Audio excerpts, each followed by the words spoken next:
Video ini kreasi karya mahasiswa yang digunakan sebagai sumber bahan diskusi mata kuliah ekologi hewan. Silahkan ikuti sampai akhir dan berikan pertanyaan di kolom komentar. Tapi sebelumnya, silahkan di-subscribe untuk mengikuti video menarik selanjutnya.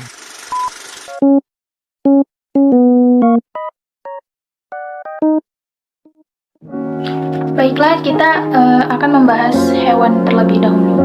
Apa sih itu pengertian hewan?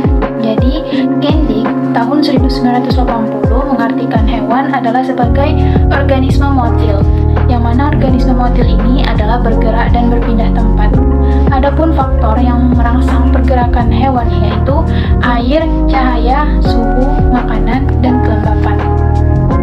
Nah, hewan dan organisme lain mempunyai hubungan yang saling bergantungan dengan lingkungannya, sehingga timbul hubungan timbal balik antara keduanya meliputi aksi, reaksi, dan koaksi. Nah, aksi itu merupakan interaksi lingkungan fisiknya dengan organisme yang akan menentukan hidup matinya suatu organisme. Kemudian reaksi ini hubungan timbal balik antara organisme dengan lingkungan. Sedangkan koaksi adalah interaksi timbal balik antara organisme dengan organisme lainnya. Baiklah, selanjutnya aksi reaksi hewan di lingkungan abiotik. Nah, lingkungan abiotik hewan ini meliputi beberapa faktor, yaitu seperti medium. Medium ini merupakan bahan yang secara langsung melingkupi organisme dan organisme tersebut berinteraksi dengan medium. Adapun contohnya seperti ikan menerima zat-zat mineral dari air, sebaliknya air menerima kotoran ikan dalam air. Nah, bagi beberapa jenis hewan, medium ini merupakan habitatnya. Adapun fungsi dari medium yaitu sebagai tempat tinggal. Contohnya, ikan hidup di air, cacing hidup di tanah. Kemudian, sumber materi dan metabolisme. Nah, sumber materi ini contohnya seperti hewan darat memperoleh oksigen di udara. Kemudian, fungsi selanjutnya yaitu menyebarkan keturunan. Nah, contohnya larva ketam air tawar atau biasa megalopa itu menyebar di perairan sungai setelah bermigrasi dari laut ke arah hulu sungai. Adapun fungsi sebagai tempat membuang sisa metabolisme yaitu karbon dioksida dan feses. Selanjutnya yaitu sebagai reproduksi. Nah, tempat reproduksi itu seperti katak pergi ke air untuk kawin dan bertelur. Selanjutnya kita masuk ke substrat. Nah, substrat ini merupakan permukaan tempat organisme hidup untuk menetap atau bergerak. Tempat organisme menjalankan seluruh atau sebagian hidupnya. Nah, substrat ini mengalami modifikasi oleh aktivitas organisme. Contohnya seperti padang rumput yang terus-terusan dijadikan tempat penggembala kambing atau kerbau ataupun lembu, maka tanah tersebut akan keras. Nah, dari hal tersebut, substratnya itu mengalami perubahan atau modifikasi. Kan awalnya itu gembur, kemudian karena diinjak terus-menerus, maka akan menjadi padat dan keras. Kemudian yaitu adapun fungsi dari substrat itu sebagai tempat berpijak, membangun rumah atau kandang, tempat makanan, dan tempat berlindung. Nah, adapun contoh dari fungsi dari substrat tadi yaitu sebagai tempat berlindung. Contohnya itu seperti bunglon dan belalang kayu. Jadi bunglon ini kan memilih substratnya seperti pada pohon ataupun rerumputan yang berwarna hijau. Hal itu berfungsi untuk melindungi tubuhnya dari serangan musuh. Jadi dia bisa berubah warnanya sesuai dengan lingkungannya. Dan selanjutnya itu tentang faktor fisik. Ada beberapa faktor fisik, yaitu saya akan menjelaskannya. Yang pertama itu ada faktor tanah.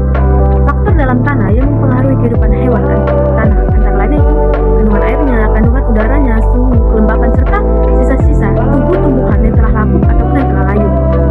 Jika tanah banyak mengandung banyak air, maka oksigen di dalam tanah akan berkurang dan karbon dioksidanya akan meningkat. Dan sebaliknya, jika tanah terlalu kering, akan menyebabkan hewan dalam tanah tidak dapat mengambil air secara normal. Terus yang kedua, faktor fisik kedua itu adalah air. Perwujudan air dapat berpengaruh terhadap hewan. Misalnya, jika air dalam tubuh hewan akan berubah menjadi dingin dan membeku, atau karena penurunan suhu lingkungannya, menyebabkan sel dan jaringan tubuh akan rusak serta metabolismenya tidak akan berjalan dengan normal. Sebaliknya, penguapan air yang berlebihan dari dalam tubuh hewan menyebabkan tubuhnya kekurangan air. Yang ketiga yaitu temperatur. Seperti yang kita ketahui, temperatur adalah suhu. Jadi, temperatur ini dapat berpengaruh terhadap hewan dalam proses reproduksinya, metabolisme, serta aktivitas hidup lainnya. Suhu optimum dalam suatu batas suhu yang dapat ditolerir oleh hewan lewat dan kurangnya dari suhu tersebut menyebabkan hewan terganggu, bahkan menuju kematian karena tidak tahan terhadap suhu. Misalnya kayak kita manusia, misalnya di kutub utara, itu manusia tidak akan tahan dan akan bisa menyebabkan kematian apabila terlalu lama di suhu tersebut. Yang keempat ada cahaya. Cahaya dapat mempengaruhi hewan, misalnya warna tubuhnya, gerakan hewan, dan tingkah lakunya. Ini misalnya kelelawar.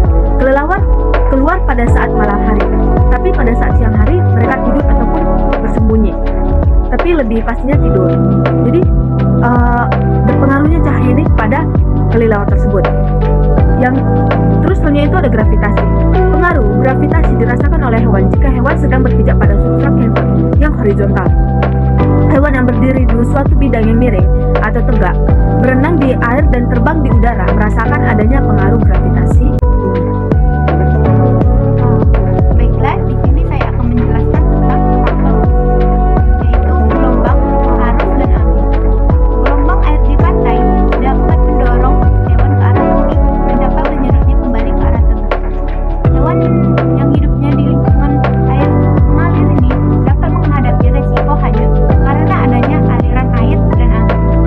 Namun demikian, arus air dan angin yang normal sangat berpengaruh positif terhadap hewan, karena air dan angin dapat membantu sebagian aktivitas dari hewan. Selanjutnya itu ada pH.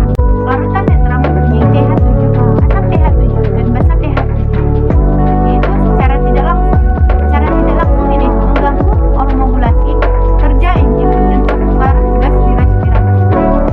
Tidak langsung ini dapat mengurangi kualitas makanan yang tersedia bagi organisme. Selanjutnya itu ada salinitas. Tingkat keasinan atau konsentrasi garam di lingkungan perairan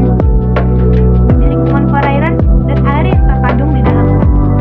Di lingkungan perairan air tawar, air cenderung meresap ke dalam tubuh hewan karena salinitas air lebih rendah daripada cairan tubuh hewan. Hewan yang hidup di habitat laut umumnya ini bersifat isotonik terhadap salinitas laut sehingga tidak ada penyerapan air ke dalam tubuh hewan. Baiklah, sini saya akan bahas tentang toleransi suatu makhluk hidup, yang mana ini akan saya sampaikan tentang hukum toleransi Stalford, yang mana berbunyi setiap makhluk hidup mempunyai batas maksimum dan minimum ekologis, yang mana batas maksimum yang mana merupakan batas atas dan batas bawah makhluk hidup terhadap faktor lingkungannya. Seperti yang kita ketahui, makhluk hidup pasti membutuhkan suhu yang sesuai atau sesuai dengan apa yang dia butuhkan untuk hidup di suatu lingkungan. Sebagai contoh, penguin biasanya di daerah kutub sehingga dia itu dengan suhu dingin dan rendah, sedangkan hewan-hewan di tropis membutuhkan suhu yang stabil dan cenderung panas supaya mereka tetap bertahan hidup. Yang mana jika suatu makhluk hidup sudah berada di batas bawah maupun batas atas dari suhu yang bisa dia terima, membuat dia akan mengalami stres. Yang mana stres itu menyebabkan dia mati atau mungkin berpindah ke tempat yang lain, atau sebagai migrasi, atau bahkan untuk beberapa hewan dia akan melakukan hibernasi atau tidur panjang ketika kondisi cuaca di sekitarnya itu tidak sesuai dengan yang dibutuhkan. Selain itu, pada beberapa hewan, jika suhu melebihi batas yang bisa dia terima, tentu batas atasnya, akan dia mengalami hipotermia kalau dia kedinginan. Sedangkan begitu dengan sebaliknya, jika dia mengalami suhu kepanasan. Selanjutnya yaitu unsur-unsur zat organik dan anorganik mempengaruhi kehidupan hewan. Yang pertama itu zat organik. Zat organik adalah segala sesuatu yang mengandung senyawa karbon yang dibentuk oleh organisme hidup. Hewan mendapatkan senyawa organik melalui proses mencerna organisme lain yang kemudian diserap dalam bentuk senyawa sederhana untuk digunakan dalam berbagai proses. Selanjutnya yaitu zat anorganik. Zat anorganik terdiri dari air. Air sangat penting bagi kehidupan hewan karena merupakan media pelarut bagi nutrisi dan oksigen yang dibutuhkan oleh tubuh hewan. Selanjutnya yaitu oksigen. Oksigen sangat penting